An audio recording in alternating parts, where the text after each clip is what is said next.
राजा राजपूरकर साहेबांचं आपल्या सर्वांच्या वतीने जिल्ह्याच्या वतीने सर्वप्रथम मनपूर्वक स्वागत करते। त्याच्या उद्देशाने आपले नेते माननीय शरदचंद्रजी पवार साहेब यांनी जी जबाबदारी त्यांना दिलेली आहे, अख्ख्या महाराष्ट्रभर यात्रा करून ओबीसी मध्ये जनजागरण खरं काय खोटं काय हे सर्व सांगण्याचं काम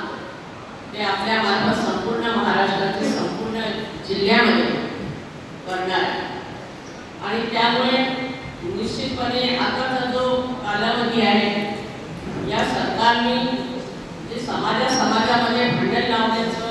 काम चालवलेलं आहे, ओबीसी आणि मराठामध्ये भांडण,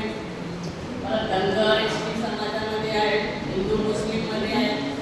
आणि म्हणून अशा प्रकारचं समाजामध्ये भांडण लावण्याचं काम हे सरकार करत आहे, गैरसमज निर्माण करण्याचं काम करत आहे। इथे सांगितलं